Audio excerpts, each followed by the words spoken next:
Hello friends, एसकेडीपी study zone में आपका स्वागत है। आज की इस वीडियो लेक्चर में हम देखेंगे नरेशन पार्ट 4 को और इसमें हम असर्टिव सेंटेंस पार्ट 2 के अंतर्गत पर्सन में परिवर्तन संबंधी नियम के बारे में पढ़ने वाले हैं। इससे पहले कि यदि आपने असर्टिव सेंटेंस पार्ट 1 के वीडियो लेक्चर को नहीं देखा है तो आप उसे जरूर देखें, क्योंकि उसमें हमने एक नियम शेयर किया है कि यदि आरबी का टेंस प्रेजेंट या फ्यूचर में हो तो आरएस के टेंस में कोई परिवर्तन नहीं किया जाता है। तो मित्रों, केवल आरएस के टेंस में कोई परिवर्तन नहीं किया जाता है, बाकी चीजों में परिवर्तन हो सकता है। तो वह बाकी चीजों में से ही पहला कॉन्सेप्ट यहाँ हम देखने जा रहे हैं, पर्सन में परिवर्तन संबंधी नियम। और इस वीडियो लेक्चर में हमने एक बहुत ही महत्वपूर्ण प्रश्न आपसे पूछा था, इंटरेस्टिंग जानकारी, कि जब भी हम अक्सर कोई सेंटेंस लिखते हैं डायरेक्ट नरेशन के अंतर्गत तो हमने देखा होगा कि ऐसा लिखते हैं, he said to me, Ram says to me, ऐसा करके। तो वहां पे हमने पूछा था आपसे कि यह टू का प्रयोग क्यों किया जाता है। और आप ये भी देखे होंगे कि जब सेज को आप टेल्स में बदलते हैं तो ये टू हट जा रहा था, तो ये टू क्यों हट जाता है, ये पूछा था हमने। और एक बहुत ही इंटरेस्टिंग पॉइंट और भी पूछा था कि आप ध्यान से जब गाइड करेंगे तो आप पाएंगे कि सर जब सेज को टेल्स में बदलते हैं तो सेज भी अपने आप में V5 है और टेल्स भी अपने आप में क्या है जी, V5 है। और जब ये दोनों V5 ही है तो ये ड्रामा कर क्यों रहा है, इसका टेल्स तो दोनों जगह सेम है ना, तो फिर ये ड्रामा क्यों करना कि सेज को टेल्स में बदलना, समझ रहे हैं ना। तो इस प्रश्न का जवाब आपको इस वीडियो के लास्ट में मिलने वाला है। चलिए फिलहाल इस वीडियो में हमारा जो कंसेप्ट है पर्सन में परिवर्तन संबंधी नियम, इसको हम देख लेते हैं। और यकीन मानिए कि क्लास में पढ़ाते पढ़ाते बच्चों से मिलते मिलते इतना अनुभव हो गया है कि ये पर्सन में परिवर्तन संबंधी नियम का ये जो कंसेप्ट है ना, इसमें काफी बच्चे कंफ्यूज होते हैं। और ये इतना इंपॉर्टेंट है ना, क्योंकि पूरे नरेशन में आप जैसे मान लीजिए पहला सेंटेंस असर्टिव सेंटेंस पढ़ रहे हैं, आप इंपेरेटिव पढ़िए, ऑब्जेक्टिव पढ़िए, एक्सक्लेमेटरी पढ़िए, इंट्रोगेटिव पढ़िए, ये सब में आता है और सब में इसको चेंज करना पड़ सकता है। तो इसलिए ये ओवरऑल नरेशन का बहुत इंपॉर्टेंट टॉपिक है। और यहाँ पे मोस्ट ऑफ लर्नर कंफ्यूज होते हैं। कई बच्चे जो स्मार्ट बनते हैं, अरे सर कुछ नहीं है, फर्स्ट पर्सन को सब्जेक्ट के अकॉर्डिंग, सेकंड पर्सन को ऑब्जेक्ट के according, third person no change. नहीं नहीं, इतनी सी कहानी खत्म नहीं होती है। आप यकीन मानिए और सब्र करके इस वीडियो को एंड तक देखिए, आपको यकीन हो जाएगा कि हाँ सर, पर्सन में परिवर्तन संबंधी जो नियम है इसके सारे कॉन्सेप्ट या इतने जड़ से कॉन्सेप्ट को हमने आज तक नहीं देखा था और आज भी हम इसमें कंफ्यूज रहते थे। तो चलिए इस वीडियो को शुरू कर लेते हैं और देखते हैं कि यहाँ पर सबसे पहले कि पर्सन क्या है कि नहीं। कमजोर छात्रों के लिए मैं 1 मिनट यहाँ पे समय दी, मैं आपको बता दूं कि व्हाट इज पर्सन क्या है। तो देखिए पर्सन क्या है, किसे कहते हैं, ये बताएंगे, ज्यादा समय लगेगा। तो यहाँ पर डायरेक्टली जान लीजिए कि पर्सन 3 तरह के होते हैं। पहला है फर्स्ट पर्सन, और दूसरे का है सेकंड पर्सन, और तीसरा है थर्ड पर्सन। यहाँ पे मोटा मोटी एक बात जान लीजिए कि जब भी हम फर्स्ट पर्सन की बात करेंगे तो ये समझ लीजिएगा हम आई और वी की बात कर रहे हैं।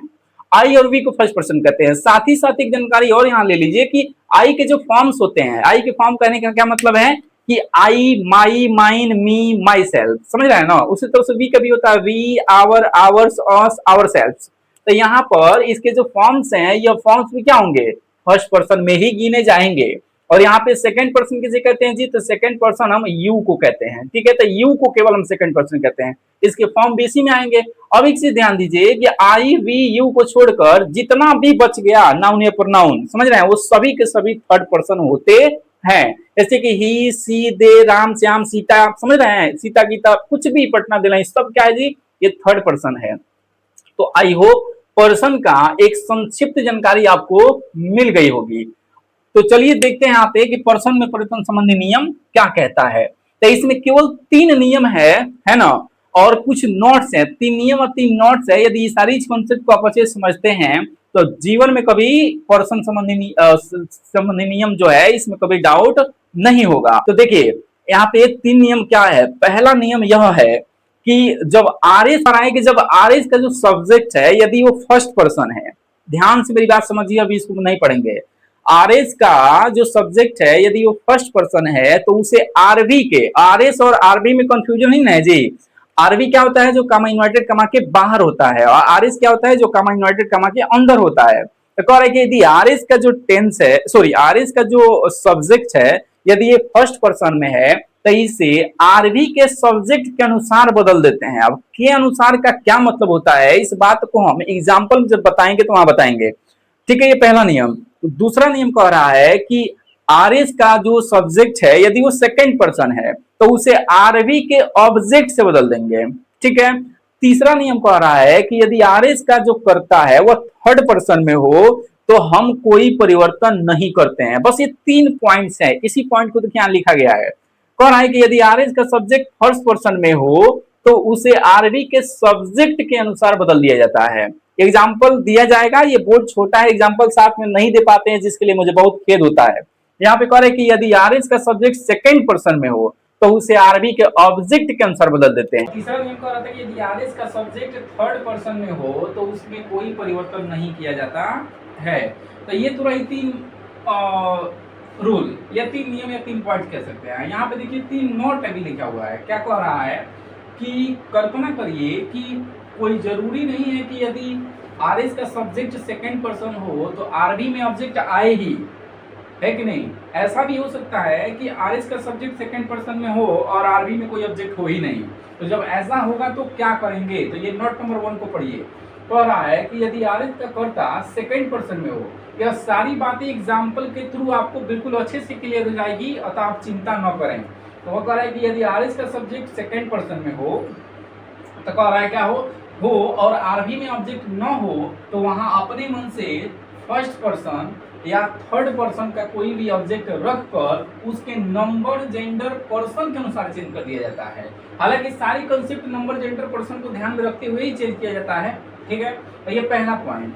दूसरा कह रहा है, दूसरा नोट क्या कह रहा है कि यदि आरबी का सब्जेक्ट या ऑब्जेक्ट प्लूरल नंबर में हो तो उसे वहां जेंडर नहीं देखा जाता है। तो यहाँ पे देखो सर्कुलर दिखा है क्या, कह रहा है कि यदि आरबी का सब्जेक्ट या ऑब्जेक्ट प्लूरल नंबर में हो तो वहां जेंडर नहीं देखा जाता है, मतलब वहां जेंडर का कोई मतलब नहीं होता है। ये एक्चुअली में क्या कह रहा है, यह बात एग्जाम्पल के थ्रू ही आपको अच्छे से क्लियर हो पाएगा।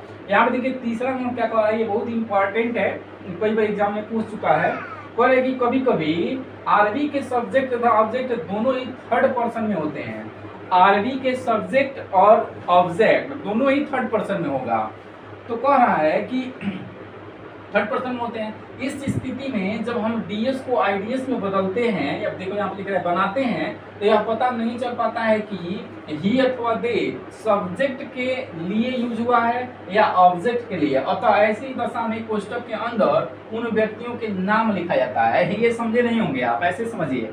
कह रहा है कि कई बार ऐसा होता होगा सिचुएशन की कल्पना कीजिए कि ऐसा भी हो सकता है कि आरबी का जो सब्जेक्ट है वो अभी थर्ड पर्सन में हो, आरबी का ऑब्जेक्ट है वो अभी थर्ड पर्सन में हो।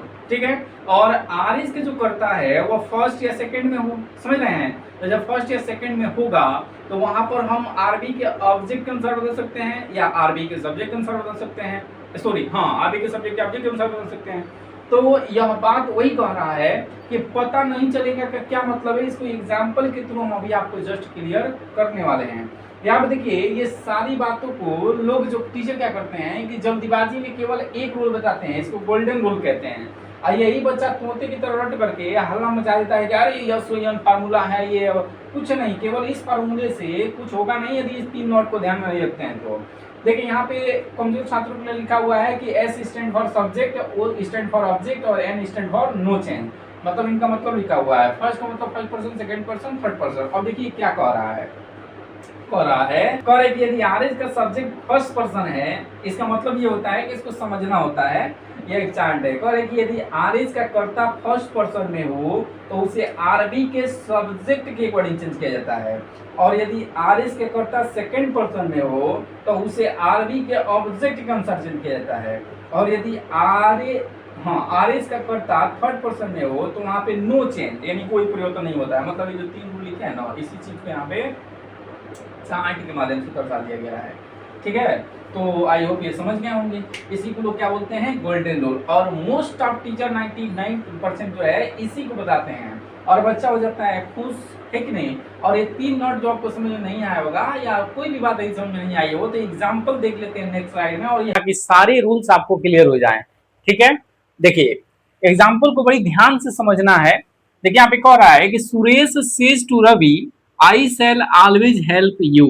ठीक है, तो हमने केवल 3 बातें बताई हैं, उस बात को मैं फिर से दोहरा रहा हूं कि यहाँ पर हम सभी जानते हैं कि सर जो कामा इन्वर्टेड कामा के अंदर होता है बाबू इसे कहते हैं आर एस, तो इस बात को याद रखें। और जो कामा इन्वर्टेड कामा के बाहर होता है इसे कहते हैं आर भी। तो कह रहा था कि नियम कि यदि आर एस का सब्जेक्ट है ये फर्स्ट पर्सन हो तो आरवी के सब्जेक्ट से बदल देते हैं, और यदि आर एस का जो सब्जेक्ट है वो सेकेंड पर्सन हो तो आरवी के ऑब्जेक्ट से बदल देते हैं, और यदि आर एस का जो सब्जेक्ट है वो थर्ड पर्सन है तो कोई परिवर्तन नहीं किया जाता है। ठीक है, और इस बात को हम पिछले वीडियो लेक्चर में पढ़ चुके हैं कि यदि आरवी का टेंस प्रेजेंट या फ्यूचर में हो तो आर एस के टेंस में कोई परिवर्तन नहीं करते, केवल टेंस में नहीं करते, बाकी में कर सकते हैं ना। तो वही बाकी में से पहला कॉन्सेप्ट हम आज हम पर्सन का पढ़ रहे हैं। तो चलिए इसको हम इनडायरेक्ट में क्या बनाया गया है समझ लेते हैं। तो यहाँ पे देखिए सुरेश, यहाँ पे लिखा हुआ है सुरेश सेज टू रवि। तो एक चीज यहाँ पे समझिए, सुरेश सेज टू रवि, तो हमने बताया है कि यहाँ पे देखिए से जाए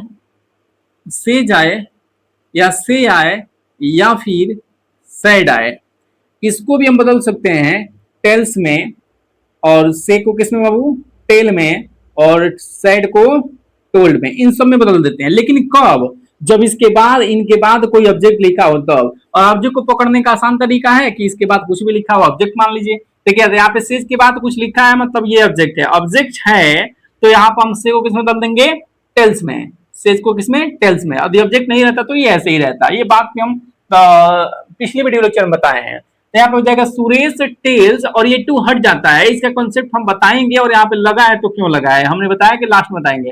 तो जाएगा सुरेश टेल्स रवि, और दोनों क्लाउज को जोड़ने के लिए कंजंक्शन आता है दैट असर्टिव सेंटेंस के अंदर। ध्यान रखिए क्योंकि अलग अलग सेंटेंस में अलग अलग कंजंक्शन होते हैं।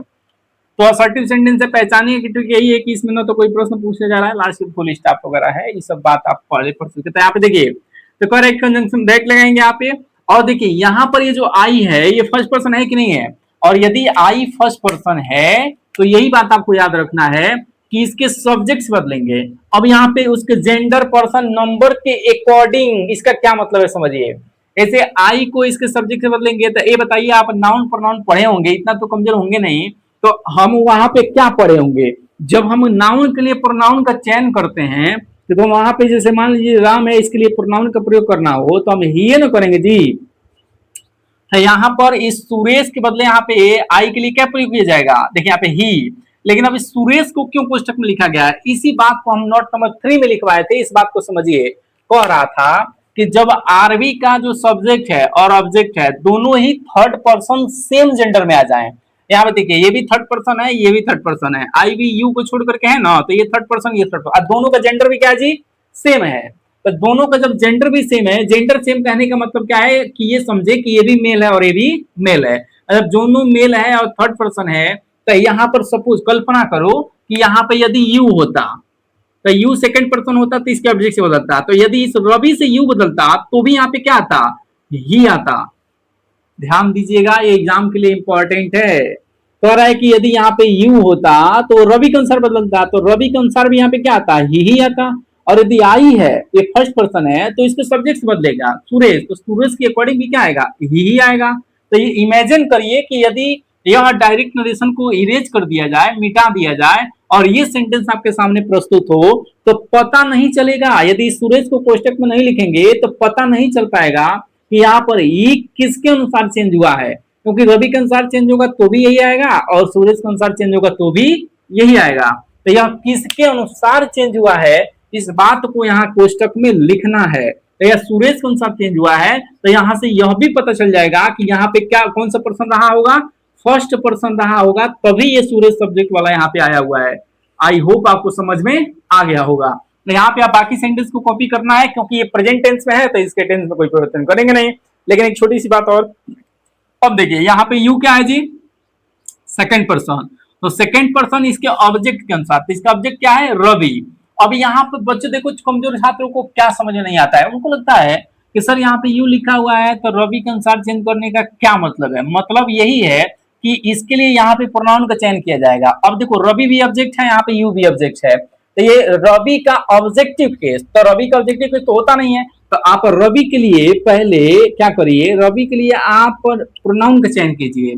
तो रवि के लिए प्रोनाउन का चयन ही होगा, और इसका ऑब्जेक्टिव केस क्या होगा, तो इसका ऑब्जेक्टिव केस होगा बेटा ही, क्या होगा हिम, तो उसी हिम को यहाँ पे देखिए लिया गया है। अब इसके बाद भी रवि क्यों लिखा गया है इस बात को समझिए कि यदि यहाँ मी रहता, इमेजिन करो बाबू कि यदि यहाँ मी रहता उस कंडीशन में ये फर्स्ट पर्सन होता और फर्स्ट पर्सन इसके सब्जेक्ट अनुसार चेंज होता। तो अब चूंकि यहाँ सब्जेक्टिव के सुरेश है, सुरेश के लिए भी यदि हम प्रोनाउन के चयन करें तो ही आएगा। तो आप कहेंगे कि यहाँ पे ही लिखते, अरे इतना तो कॉमन सेंस होगा ना कि यहाँ पर मी ऑब्जेक्टिव फॉर्म में आया है तो फिर यहाँ पर ही कैसे वहां पे आ जाएगा, है कि नहीं। ही एक सब्जेक्टिव केस होता है और सब्जेक्टिव केस होने का मतलब है कि एज ए सब्जेक्ट के जगह पे प्रयोग किया जाता है। तो इसलिए यहाँ पे मी होता तो भी सूरज के अनुसार यहाँ पे क्या आता, ही में ही आता। अर्थात मी और यू दोनों कंडीशन में ही आ रहा है। तो इसीलिए यहाँ पे लिखना पड़ रहा है कि यहाँ पे रवि लिखने से स्पष्ट हो जाता है कि यहाँ पे सेकेंड पर्सन ही रहा होगा तभी यहाँ पे रवि आया है। इतना समय कोई देगा नहीं, समझ में आया। अब देखिए दूसरा एग्जांपल यहाँ पे कह रहा है कि Nirmala says to Meera I shall always help you. Same sentence को कॉपी किया गया है, क्या केवल यहाँ पे फीमेल किया गया है। यहाँ पे देखिए तो निर्मला निर्मला हो गया, बाकी ये सेज टेल्स में इसलिए आ रहा है क्योंकि इसके बाद ऑब्जेक्ट लिखा हुआ है तो ये बदल दिया हमने। और यहाँ पे कह रहा है मीरा, टू हट जाता है तो मीरा हो गया। दोनों क्लाउड्स को जोड़ने के लिए बीच में कंजंक्शन और सर्टिफिकेट टेंस में दैट हो गया। और यहाँ पे देखिए आई फर्स्ट पर्सन है तो इसके सब्जेक्ट के अनुसार, तो इसका सब्जेक्ट क्या है जी, यहाँ पे निर्मला है कि नहीं। तो निर्मला क्या है, लड़की है, फीमेल है, तो उसके लिए प्रोनाउन का चयन क्या किया जाएगा, सी। तो इसलिए यहाँ पे क्या गया, सी, कहाँ गया सी। अब इसी के बाद क्वेश्चन में निर्मला क्यों लिखा गया कि फिर से कल्पना करो कि यदि यहाँ पर यू होता तो इसके ऑब्जेक्ट से बदलता, तो ऑब्जेक्ट क्या है मीरा, अब मीरा के अनुसार भी क्या आता, सी ही आता, समझ रहे हो। तो मीरा के अनुसार भी यदि सी आता तो फिर दिक्कत होता कि नहीं आता, पता नहीं चलेगा कि यहाँ का जो सी है, ये जो सी है ये इस मीरा से आया है कि निर्मला से आया है, पता नहीं चलेगा। अब देखो कुछ कमजोर छात्र क्या प्रश्न करते हैं कि सर यहाँ पे ऑब्जेक्टिव केस में है, ठीक है, और सपोज करिए यहाँ पे यू होता तो मीरा के अनुसार सी आ रहा है ना प्रोनाउन, तो आप सी को नहीं लिख रहे, ऐसो ही सी आ रहा है। तो चूंकि ऑब्जेक्टिव फॉर्म है तो इसका ऑब्जेक्टिव फॉर्म में आएगा नहीं यार, जो जहां जिस रूप, देखो अब यहाँ पे इसका objective form, sorry subjective form सी है, भले ही ऑब्जेक्टिव फॉर्म में है लेकिन इसका सब्जेक्टिव फॉर्म देखा जाए, मतलब सब्जेक्टिव फॉर्म कहने का मतलब है कि पहले इसके लिए प्रोनाउन का चयन करिएगा तो सी आ जाएगा, और इसका ऑब्जेक्टिव केस की बात करिएगा तो हर आ जाएगा। तो आप कहेंगे कि सर ये ऑब्जेक्टिव फॉर्म है तो इसके लिए जब प्रोनाउन आ रहा है तो हर ना आएगा, तो यहाँ पे हर लिखिए। अरे भाई हर सब्जेक्टिव केस थोड़ी होता है, यहाँ पे देखो सब्जेक्ट के जगह पे प्रयोग करना है, तो आपको देखना है कि भले इसका ऑब्जेक्टिव केस हर हो रहा है मीरा के अनुसार प्रोनाउन का चयन करने पर, लेकिन चूंकि यहाँ सब्जेक्ट के स्थान पर प्रयोग करना है तो ये खुद में कॉमन सेंस लगा लेंगे कि इसका सब्जेक्टिव वाला फॉर्म ही यहाँ यूज किया जाएगा। यहाँ देखिए तो इस तरीके से आपका ये सी हो गया है कि नहीं, और क्वेश्चन में निर्मला क्यों लिखा हमने बता दिया और बाकी सेंटेंस को कॉपी किया। फिर यहाँ पे जब हम यू के पास आए, देखो यहाँ पे यू, तो यू क्या अनुसार पर्सन, सेकंड पर्सन, तो इसके ऑब्जेक्ट के अनुसार, तो ऑब्जेक्ट मीरा थी, मीरा के अनुसार क्या था, अब देखो यहाँ पे समझो मीरा के अनुसार इसका प्रोनाउन सी आएगा, लेकिन क्या सर यहाँ सी लिखेंगे, यहाँ पे सी लिखते नहीं लिखते, क्योंकि यहाँ पे यू का प्रयोग ऑब्जेक्टिव फॉर्म में किया गया है, तो ये सी का फॉर्म भी ऑब्जेक्टिव फॉर्म में किया जाएगा इसका प्रयोग, तो इसका ऑब्जेक्टिव होता है हर। अब इसके आगे मीरा क्यों लिख रहे हैं कि यदि यहाँ पे मी भी होता ना, सपोज करो यहाँ पे फर्स्ट पर्सन होता तो भी यहाँ पर इसके सब्जेक्ट के अनुसार यानी इस निर्मला के अनुसार क्या आता, हर ही आता, तो इसलिए पता नहीं चल पाता कि यह सब्जेक्ट के अनुसार आया है कि ऑब्जेक्ट के अनुसार आया है। तो यहाँ पे मीरा पुस्तक में लिखना पड़ रहा है, यही नोट नंबर 3 कह रहा था। आई होप आपको समझ में आया होगा। अगला एग्जाम्पल देखिए, कह रहा है कि राजू सेज टू सालो आई एम योर ब्रदर। यहाँ पे देखिए राजू सेज के जो ऑब्जेक्ट लिखा हुआ है तो टेल्स हो गया है कि नहीं, और बाकी टू हट जाएगा, सालू हो गया, कंजंक्शन यहाँ दोनों को बीच में क्या लग गया, दैट लग गया। आई फर्स्ट पर्सन, तो राजू के अनुसार तो राजू के लिए प्रोनाउन ही होता है, यहाँ पे ही का चयन हो गया। अब देखो आपको सर टेंस आपने बदल दिया नहीं, कुछ टेंस नहीं बदले हैं क्योंकि उधर प्रेजेंट लिखा है तो टेंस नहीं बदलेगा। आपको सरीज नहीं आ गया, अरे गधा यहाँ पे एम लिखा है तो प्रेजेंट टेंस में ही है, और इज भी लिख रहा है तो भी वो प्रेजेंट टेंस में ही है। चूंकि आई की शादी एम से हुई थी तो इसलिए वैसा आ रहा था, अब ही के अनुसार यहाँ चूंकि सिंगुलर है और ही के साथ एम नहीं आता है तो इसलिए इज हो गया, लेकिन है तो दोनों प्रेजेंट ही ना, तो इस बात को समझिए। अब यार देखो योर, सर योर योर कैसे बदल गया, तो देखो अब देखो यू क्या है जी, सेकंड पर्सन, और ये बदलता है उसके ऑब्जेक्ट से, लेकिन यू का जो सेकंड फॉर्म होता है इसको हम लोग पॉजेसिव एडजेक्टिव कहते हैं, तो ये योर होता है। अब यह बदलेगा इसके ऑब्जेक्ट से, तो ऑब्जेक्ट क्या है, सालू, सालू को कोई लोग लड़की समझ लेते हैं, ये लड़का का नाम है, तो यदि ये लड़के का नाम है तो सालू के लिए प्रोनाउन क्या आएगा, जल्दी बताओ, ही आएगा, ही। तो यदि यहाँ पर यू का दूसरा वाला रूप है, मतलब पॉजिटिव एडजेक्टिव वाला है, तो ये यदि ही आ रहा है इसके स्थान पर, तो इसका यही वाला रूप आएगा ना। तो यू का सेकंड वाला रूप है, तो ही का सेकंड वाला रूप क्या हो जाएगा, हीज। अरे प्रोनाउन चार्ट यदि आपने नहीं पढ़ा है, देखो उद्देश्य तो यही है कि आपको डाउट ना बचे, लेकिन क्या करिएगा, यदि आप बहुत ज्यादा वीक हैं, कुछ बेसिक चीजें भी नहीं जानते हैं और नरेशन सीखने आ गए हैं, तो प्रॉब्लम रहेगी बाबू। देखो इस चीज को अच्छे से समझने के लिए आपको प्रोनाउन चार्ट याद होना चाहिए। कहिएगा तो हम उसको बता देंगे, आपको किसी वीडियो लेक्चर में बता देंगे कि यहाँ पे एक प्रोनाउन चार्ट होता है कि आई, इसका अगला केस होता है माई, अगला होता है माइन, अगला होता है मी, अगला होता है माई सेल्फ, ऐसा होता है ना। ये जो प्रोनाउन का चार्ट होता है, यदि यह चार्ट आपको अच्छे से याद है, समझ में आता है कि किसको सब्जेक्टिव केस, किसको ऑब्जेक्टिव केस, किसको पॉजिटिव एडजेक्टिव, इसी तो पता होना चाहिए, तो जाकर के ये तो पर्सन में पढ़ाया जाता है डिटेल से, है कि नहीं, या प्रोनाउन में पढ़ाया जाता है। तो इतना शायद आप जानते होंगे, और जानते होंगे तो आपको डाउट नहीं रहेगा। तो ये देखिए अगला, देखिए क्या है कि Arjun and Raju will say we shall have been playing cricket. अब इसको जब हम बदलेंगे तो यहाँ पे देखिए अर्जुन एंड राजू, तो यहाँ पे कह रहा है अर्जुन एंड राजू, जो कि विल से सब कुछ सेम है, कंजंक्शन दैट लगा, ये भी क्या है, फर्स्ट पर्सन। यदि ये फर्स्ट पर्सन है तो यहाँ पे देखिए इसके सब्जेक्ट है, सब्जेक्ट क्या है जी, अर्जुन और राजू।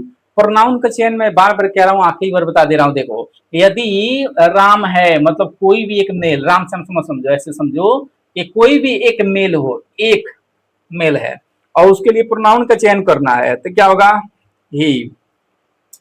कोई भी एक फीमेल है, फीमेल है ना, एक है, और उसके लिए प्रोनाउन का चयन करना है, तो सी। और यहाँ पे ध्यान दो, एक मेल हो एक फीमेल हो, ठीक है, या दोनों मेल हो या दोनों फीमेल हो, उससे कोई मतलब नहीं है। मोर देन वन जब प्लूरल नंबर में आ गया तो उसके लिए प्रोनाउन का चयन किया जाएगा दे। यही नोट नंबर 2 कह रहा था कि जब यहाँ पे आरबी का सब्जेक्ट ऑब्जेक्ट प्लूरल नंबर में हो जाए तो वहां पर जेंडर का कोई मतलब नहीं, जेंडर नहीं देखा जाता है। जेंडर नहीं देखने का मतलब समझ लीजिए, जैसे यहाँ पर देखिए निर्मला थी ना, आई फर्स्ट पर्सन था ना, तो आई इस निर्मला का अनुसार बदल रहा था, तो यहाँ पर निर्मला का जेंडर भी देखा जा रहा था, क्योंकि निर्मला फीमेल है तो इसलिए वहां सी आ रहा था। यहाँ पर भी आई था, लेकिन जब इसको सूरज के अनुसार बदला तो इसका जेंडर भी चेक किया मैंने, इसका जेंडर क्या है जी, ये मेल है, और यदि ये मेल है तो इसका मेल वाला भी जेंडर क्या ही आ रहा है, समझ रहे हैं। लेकिन जब ये प्लूरल हो जाए, यही बात नोट नंबर 2 कह रहा था कि जब ये प्लूरल हो जाए तो इसका जेंडर चेक करने की जरूरत नहीं है, उनके लिए आप क्या कर देंगे, दे का प्रयोग कर देंगे। यहाँ पे देखिए कह रहा है कि Arjun and Raju will say that, इन दोनों के लिए चूंकि वी फर्स्ट पर्सन है तो सब्जेक्ट आंसर बदलेगा ना, तो यहाँ पे दे हो गया, और बाकी सेंटेंस को कॉपी कर दिया, देखिए यहाँ पे कॉपी कर दिया, क्योंकि उधर चूंकि फ्यूचर है तो इधर टेंस में कोई परिवर्तन नहीं होता है, पर्सन में होगा ना। आइए करें कि राजू सेज टू हिम, तो यहाँ पे हो गया राजू सेज, तो यहाँ पे देखिए राजू टेल, सेज कुछ टेंस होता है क्योंकि इसके बाद ऑब्जेक्ट लिखा है, टू हट गया, और बाकी कंजंक्शन यहाँ पे क्या लग गया, दैट लग गया। अब चूंकि ये है यू सेकंड पर्सन, तो इसे ही के अनुसार, हिम के अनुसार क्या हो जाएगा, ही। अब कहोगे क्यों सर, तो सर यहाँ पे हिम है तो यहाँ पे हिम नहीं ना आएगा बाबू, क्योंकि क्यों नहीं आएगा, क्योंकि यू का प्रयोग सब्जेक्ट के स्थान पे किया गया है, तो हिम का सब्जेक्ट वाला फॉर्म आएगा ना, तो ही का सब्जेक्ट, हिम का सब्जेक्ट वाला फॉर्म ही होता है, इसलिए यहाँ पे ही। ये तो बहुत कॉमन सेंस की बात है यार, आप ये भी तो सोचो। अब बताओ हिम लिख देगा तो हिम से दुनिया का कोई सेंटेंस कभी स्टार्ट होगा, ये तो ग्रामर की बहुत बेसिक पॉइंट्स हैं। क्या सब्जेक्ट बन सकता है, क्या नहीं बन सकता है, यदि आप इस चीज को भी जानना चाहते हो तो आप हमारे प्लेलिस्ट में जाओ, और वहां पे एक बेसिक, शायद हमको लग रहा है कि जीरो टू हीरो या ऐसा कुछ करके एक प्लेलिस्ट है, उसको आप देखिए, टेंथ से पहले का बेसिक, सॉरी 10 से पहले का बेसिक, वहां से उसमें ये जो है सब्जेक्ट ऑब्जेक्ट हर चीज को, छोटी छोटी बातों को वहां पे शेयर किया गया है, वहां से उस वीडियो को जरूर देखें ताकि आपको ये कॉन्सेप्ट क्लियर हो जाए। मैं कमजोर छात्रों के लिए जानकारी दिया हूँ। यहाँ पे देखिए अगला कह रहा है कि he says you will, will है ये, ठीक है बाबू, ये विल है, मैं लिख दे रहा हूँ will, will will be a doctor. अब इसको दोबारा लिखा गया है, क्यों जी, हमने क्या लिखवाया, नोट नंबर 1 लिखवाया कि कल्पना करूं कि यहाँ सेकंड पर्सन है, तो ऐसा भी तो हो सकता है कि इधर ऑब्जेक्ट हो ही नहीं, तो ऑब्जेक्ट नहीं है, तो नहीं है तो ये तो ऑब्जेक्ट अनुसार ही बदलता है। तो दो बातें याद रखिएगा कि ऑब्जेक्ट नहीं है तो हमने क्या बोला कि यहाँ पे फर्स्ट पर्सन या थर्ड पर्सन का कोई भी ऑब्जेक्ट अपने मन से रख देना है ना। और रख करके उसके अनुसार इस यू को बदल देना है। तो देखो यहाँ पे हम अपने मन से मी रखा, यदि आप मी रखोगे तो कल्पना करो इसका ऑब्जेक्ट ये मी बन रहा है, तो ये सीज टेल्स में आएगा कि नहीं आएगा, क्योंकि इसको भी तो ऑब्जेक्ट मिल गया, तो इसलिए सीज टेल्स में आ गया। और चूंकि इस मी के अनुसार कंजंक्शन देखो दैट लगा दिया, कंजंक्शन इसके लिए दैट लगा है ना, और इस यू को इस मी के अनुसार क्या कर दिया, आई कर दिया। और चूंकि आई देखो यू के अनुसार विल था, आई के अनुसार सेल हो गया, तो ये टेंस नहीं बदला, टेंस नहीं बदला है ना, ये टेंस बदल दिया, ये तो कॉमन सेंस है। यहाँ पे कह रहे हैं कि आई के साथ सेल लगता है, बाकी सभी आई वी के साथ सेल, बाकी सभी के साथ विल, सॉरी आई वी के साथ सेल और बाकी सभी के साथ विल। तो इस तरीके से ये मैंने किया है और बाकी यहाँ पे सेम एग्जीक्यूटिव उतार दिया। मैं आशा करता हूँ कि पर्सन में परिवर्तन संबंधी नियम को आप अच्छे से समझ पाए होंगे, और इसको मैंने इतना समय इसलिए दिया है कि आप यकीन मानिए आप कोई भी सेंटेंस पढ़ते हैं, 5 सेंटेंस का डायरेक्ट से इनडायरेक्ट बनाया जाता है, जिसमें पहला हम पढ़ रहे हैं अभी, और 5 में से कोई भी पढ़िएगा तो उसमें पर्सन कहीं ना कहीं आएगा, इसलिए मैंने इस पे इतना समय दे रखा है। अब चलिए एक छोटी सी बात, जो पिछले वीडियो में जो क्वेश्चन हमने पूछा था उसका आंसर यहाँ पे 1 मिनट में जान लीजिए कि क्या आंसर है, और एक प्रश्न और फिर से आपके लिए है जो आप बताइएगा। देखिए तो हमने कहा था कि सर ये टू का प्रयोग क्यों किया जा रहा है अक्सर, और जब हम से को टेल में और सैड को टोल्ड में बदल रहे हैं तो सर ये टू हट क्यों जा रहा है। तो इसके लिए पहले एक छोटी सी बात आप समझ लो बाबू, वो बात यह है कि से ए V1 है, इसका V2 होता है बाबू सैड, और V3 भी होता है सैड। एक चीज समझिए, एक वर्ब है टेल, है ना, इसका V2 होता है टोल्ड और V3 भी होता है टोल्ड, ये 2 बात पहले क्लियर कर लीजिए। अब यहाँ पे एक छोटी सी बात याद रखिए कि ये जो टेल है, टेल ये अपने बाद हमेशा क्या लेता है जी, ऑब्जेक्ट, डायरेक्ट ऑब्जेक्ट लेता है। डायरेक्ट ऑब्जेक्ट मतलब डायरेक्ट इनडायरेक्ट में समझना, मतलब डायरेक्ट ऑब्जेक्ट कहने का मतलब यहाँ पे है कि बीच में कुछ भी एंड बट नहीं आना चाहिए, इसके तुरंत बाद, किसके बाद जी, इस टेल के बाद, इस टेल के बाद तुरंत ऑब्जेक्ट चाहिए, बीच में कोई एंड बट नहीं चाहिए। मतलब टेल अपने साथ हमेशा ऑब्जेक्ट लेके आता है, और से अपने साथ ऑब्जेक्ट लेके नहीं आता है, से अपने साथ ऑब्जेक्ट लेके नहीं आता है। तो यही कारण है कि देखो जब आप कह रहे हो ही सेज टू मी, ऐसा बोल रहे हो आप, तो ही सेज टू मी आप बोल रहे हो, तो इसे बदल क्या रहे हो कि ही टेल्स, है ना, और ये टू हट रहा है मी। तो यहाँ पे टू क्यों हट रहा है, क्योंकि टेल्स का कहना है कि हम ऑब्जेक्ट लेके आते हैं लेकिन बीच में एंड वर्ड नहीं, हमको तुरंत बाद हमारा ऑब्जेक्ट चाहिए, तो इसीलिए यहाँ पे टू क्या हो जा रहा है, रिमूव हो रहा है, टू यहाँ से हट रहा है क्योंकि यह टेल का जिद है और तुरंत इसको ऑब्जेक्ट दिया जा रहा है। और ये से टेल्स में आ ही क्यों रहा है, क्योंकि यहाँ पे देखो सेज ऑब्जेक्ट लेता ही नहीं है, तूने इसके साथ ऑब्जेक्ट दे रखा है, तो तुम कहोगे कि सर ऑब्जेक्ट जब दे रखा है तो पहले से हम लोग टेल्स लिख कर रखते हैं ऐसा हो सकता है ना कि पहले से ही टेल्स लिख के रखते। हाँ तो इसका जवाब भी है, देखिए इसका जवाब यह है कि टेल्स का मतलब होता है बताना, है कि नहीं, और सेज का मतलब होता है कुछ कहना, किसी से कुछ कहना नहीं, केवल कुछ कहना, और किसी से बात करिएगा तो यहाँ टू लगाना पड़ेगा, तब इसका हिंदी होगा किसी से कहना, है ना, नहीं समझे तो ऐसे समझिए। देखिए कह रहे हैं आप ही सेज, तो इसका हिंदी होता है वह कहती है, ठीक है, और आगे आप लिखते हैं मी, तो वह मुझे कहती है, ऐसा हो जाएगा, वह मुझसे कहती है, किसी से कहने के लिए टू का प्रयोग किया जाता है। तो यहाँ पर आप जब टू लगाते हैं ना, तो देखो ऐसे मी का हिंदी क्या होता है, मुझे, लेकिन बहुत इंपॉर्टेंट बात है, आज जब इसके साथ आप टू लगा रहे हैं, टू मी लिख रहे हैं, तो इसका हिंदी हो जाएगा मुझसे, क्या हो जाएगा, मुझसे। देखिए जब आप लिख रहे हैं हिम, तो इसका हिंदी होता है उसे, आज जब आप लिखते हैं टू हिम, तो इसका हिंदी हो जाता है उससे। पकड़ में आया, तो आई होप आपका जवाब आपको मिल गया होगा कि यहाँ पे टू का प्रयोग इसलिए किया जा रहा है क्योंकि से का अर्थ होता है कहना, कुछ कहना, किसी से नहीं कहना, केवल कुछ कहना, और किसी से कहने का सेंस करोगे आप तो उस कंडीशंस में आप इसके साथ टू का प्रयोग करेंगे, तब जाकर के जो ऑब्जेक्ट आएगा उसमें हिंदी में जुड़ के आएगा से। पकड़ में आया। और हट क्यों रहा है, तो हट इसलिए रहा है क्योंकि से ऑब्जेक्ट नहीं लेता है और टेल क्या लेता है जी, ऑब्जेक्ट लेता है। पकड़ में आया। चलिए और एक आखिरी प्रश्न आपके लिए फिर से मैं पूछ रहा हूं, जो आप कमेंट बॉक्स में बताइएगा।